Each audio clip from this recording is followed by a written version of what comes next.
So today I'm showing you how to make a book cover. This is a quilted book cover, and it's called so because any book you have, as far as it fits that dimension, you can use that to cover your book and you're good to go. Also has this elastic band, and it has taken your book from basic to extraordinary. Just check out how pretty that is. So anyways, I need to remake these ones for the clients because she said she'll prefer black elastic instead of white, so I need to remake it, and she ordered for 3. So I'm like, how about I show you guys how to do something that is so easy to do. You're only going to need a couple of measurements. It should be on your screen now, but I'm going to talk you through it.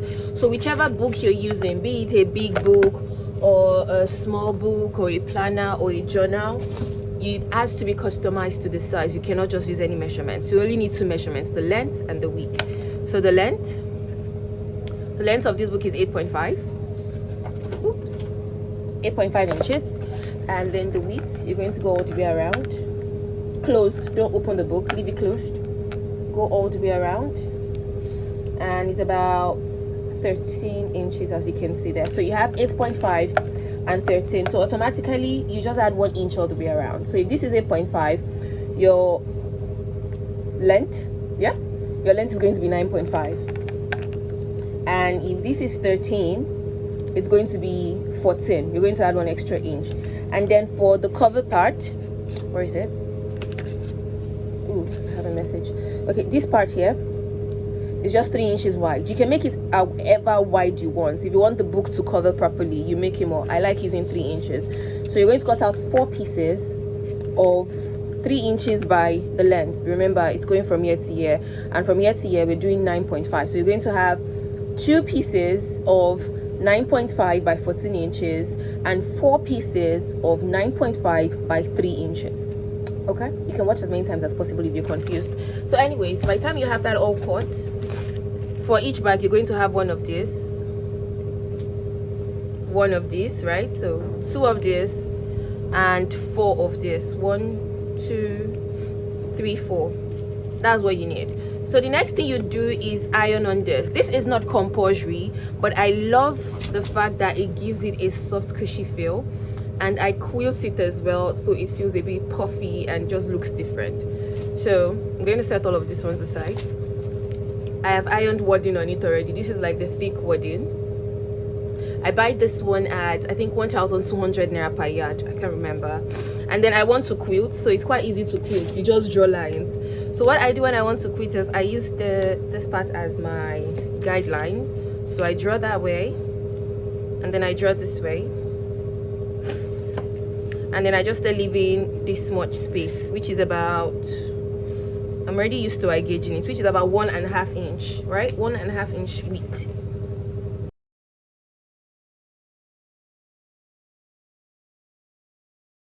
To repeat the same step on these other 2, and there you go. You can see the faint chalk lines. All of this has been quilted, so the remaining parts we're going to the sewing machine. Let's go. Alright, so next thing you're going to do is just sew along the lines that you've drawn. That's just what quilting is all about.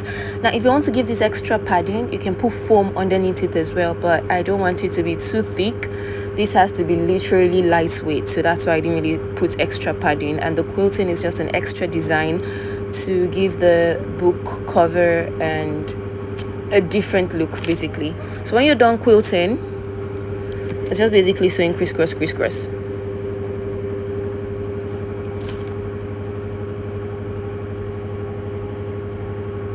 So you trim off all the extra thread, and then we're going to go to the strips. Remember, you cut 4 pieces, so you're going to separate them into 2 pieces. So put 2 of them right sides together, and then the other 2 right sides together, and then just sew. Okay, and then when you're done sewing, you're going to flip it inside out and then top stitch. Don't worry, let's do it. So there you go. And fun fact, you don't need an industrial machine to make this. Your tabletop can do it because it's a lightweight tutorial. So open it. If you have an iron, I didn't just have the strength to iron, but you're supposed to iron open the seam so that it lays flat, right? And then fold it and then sew to secure, like that place you've sewn, top stitch over it. and then you cut the elastic. The elastic is the full length. You can cut it at that length or add about 0.5 centimeters. Just add a little so it's just a bit longer. So it's going to fold over there. So what I like to do is I measure about 1.5 inches from the beginning. So I'm just going to put it there and pin it in place and sew. You can just mark it out, place on it, and then sew. My chalk wasn't near me, so that's why I'm using a pin. So just measure 1.5. You can make yours 1 inch, you can make yours 2 inches, right? That's the beauty of this tutorial, of this book cover. You can make it any way you want. You can even insert a ribbon and tie if you don't want to use an elastic. I have one somewhere, but I don't know where it is. If I find it, I'll just insert it somewhere here. But you can use a ribbon to just tie the ends of the book cover. Anyways, you're just going to finish sewing it.